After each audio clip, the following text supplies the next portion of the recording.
Hi,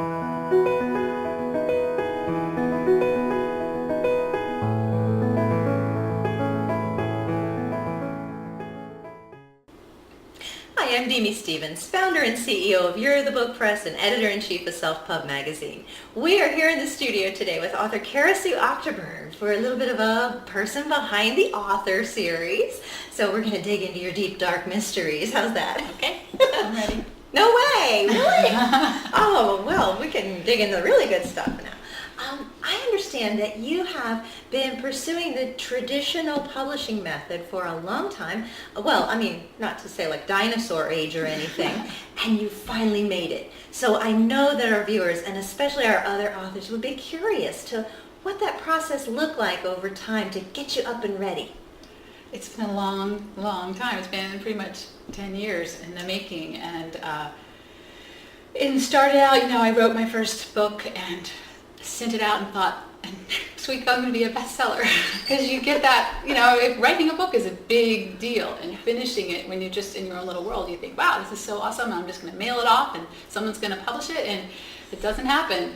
And then you just start piling up rejection letters and rewriting your query letter over and over again, and finally shelving that book and moving on to the next thing. And so then I started to try to just get experience. I realized that I didn't know what I was doing, and so I started trying to get published anywhere, like in the local paper, in regional magazines, in wherever. And then I met another writer and was talking to her, and she's like, why are you only going for local markets? Why don't you try somebody big? What do you have to lose? And so I wrote, what do I have to lose, on a Post-it, and I put it on my computer monitor, and I thought, heck, I'm going to send it to whatever magazine I want. And I did, and I got published by some national magazines, which was really amazing. I just sort of sent it and thought, I have nothing to lose. These people don't know me. Why not? I remember working as a librarian, and one of the issues of Family fun comes into the library. We're like, oh my God, where's Cara's article? Oh, we know somebody who's published nationally. It was exciting, and it was real money, as opposed to when you write for local places. A lot of times there's no money or very little money. So that was exciting, and getting published a few places there, and then getting published on some blogs and some websites. Just throwing it out there. A friend of mine kind of compared it to throwing spaghetti on the ceiling and something will stick. Just toss out the spaghetti. So I got a book, and I put spaghetti on the cover, and I started writing down everywhere I sent something. And I sent stuff anywhere. I sent it to like the New Yorker, I sent it to anyone. The imagery for me though, usually we think of throw spaghetti against the wall, but when you pitch it up against the ceiling, what doesn't stick is going to fall back on you. And that's what happens in the form of rejection letters. Although a lot of times now you get nothing. Because it used to be, when I first started doing it, you were actually mailing a letter out and getting either a postcard back or a letter.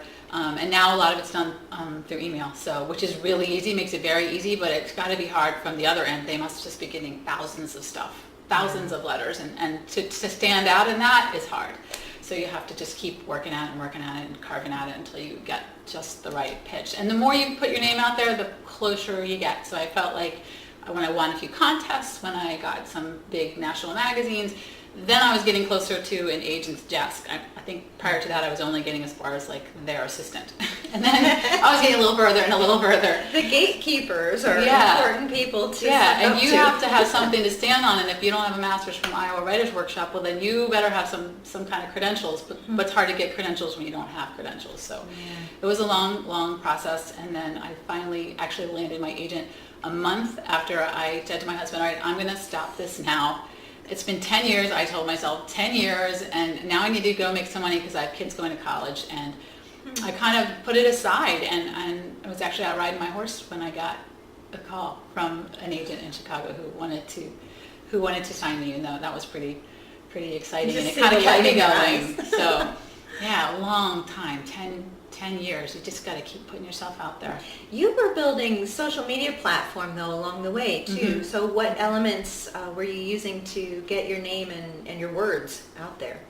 Well, blogging, obviously. Blogging is what everybody should be doing, and I have been, one of my blogs has been going for 8 years and has a great following internationally, which is crazy and neat when I get emails from those kind of people. And then I have two others. One that I just write to put my essays on. It was kind of, I sort of started it because I'm really bad at backing up things. and I kept losing things on my computer. So when you put it out on a blog, it's there forever and ever and ever, and you'll never lose it. So I started the Momolo blog so that I could put my essays somewhere. And meanwhile, those essays were getting published, some of them in anthologies, and that was great, but that was my place to put them. And then eventually I started another blog, and then I finally thought, I need a website because I have too many things going, so I need a website. And so I started my website, and I think it's really key. I was afraid to do it for a long time. I thought it was this big, scary, hard thing, but I use a service that's really easy and really inexpensive. And any recommendations for our viewers? Weebly is what I use, and there's a free version, and then there's I want to say it's $8 or $10 a year. I mean, it's cheap. There's a cheap version too, and I use that. Really easy, very user-friendly, and tons of help when you need it. I've seen a lot of articles lately about blog your way to a book. Is that something you could recommend?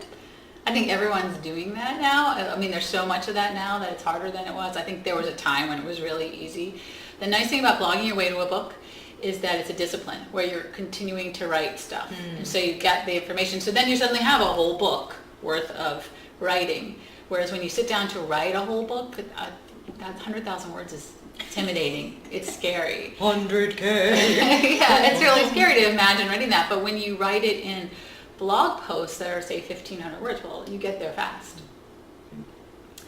Is there a favorite exciting thing now in your life that does having this first and second books under your belt, does that make it a little easier to get up and write, or is it still carving out time, forcing yourself to it? Gosh, I wish I had more time. It's frustrating because I don't have enough time.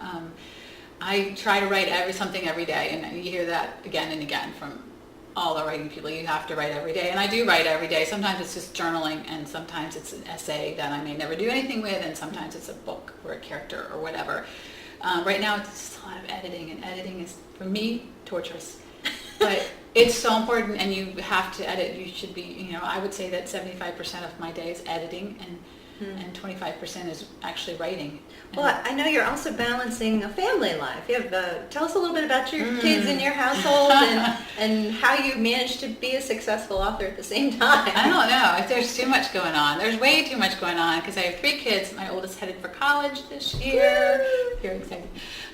Who also wants to be a writer, which is really interesting because he's going the traditional route. And he has a book out, and that's kind of cool to see what he's doing and watch. It's been fun. It's been fun because we have this connection that is just ours. So that's really cool.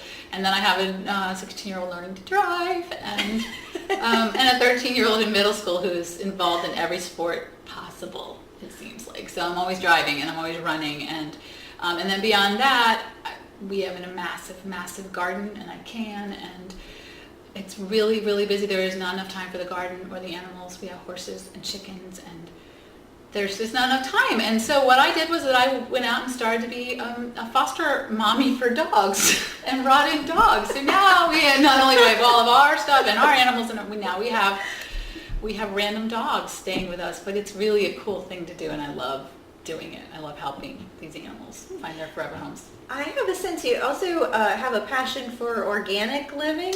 Do you want to talk a little bit about what it's like to raise kids in the Twinkie environment while you're living healthy? It's funny because my kids now have been doing it for so long that, like, yesterday my oldest son had a pack of kids, or they're not kids, they're adults now, they're huge. They're all going to college and they're leaving soon, so they've been kind of wanting to be together all the time. And they showed up yesterday, and 2 of them walked in and their arms were loaded with 2-liter bottles of soda. Because they know now. They've been coming to my house long enough that they know if they want soda and junk food, they have to bring it in. And so they've gotten used to it. But we really believe in the organic thing. And I know what a difference it's made in my family's health. And it's become such a normal, natural part of the way we do things now that I don't think about it. And my kids have grown used to it and adapted to it. I wouldn't say that they love it, but I hear them when they think I'm not listening, telling people that they eat organic. And they're proud of it. Are there any local farms or CSAs you could recommend? Because I know a lot of our viewers live here in the area. I would love to. We get a delivery from Apple Valley Creamery, every Thursday, and they bring it to your door. No kidding, Glass bottles. the The milkman milkman comes to my house, and they deliver not just milk, but they deliver grass-fed meats and cheeses and breads. They even deliver like sustainably grown coffee and chocolate. What a variety. And there's so many things that you can get from Apple Valley. You almost don't have to go to the store. So that's an awesome source. And then Sunny Walds, which most locals would probably recognize, they're a great source. And I'm a big fan of Central Market in New York, so I go there almost every week. A lot of great vendors up there, a lot of good local sourced food. Well, thank you so much for sharing your behind the scenes. I hope we didn't dig too deep here. No. I'm waiting for the deep dark mysteries to come out. Can't wait to see the next book in your series and to watch you grow as an author. We're all here celebrating your fame and hoping to ride your coattails. Thank you.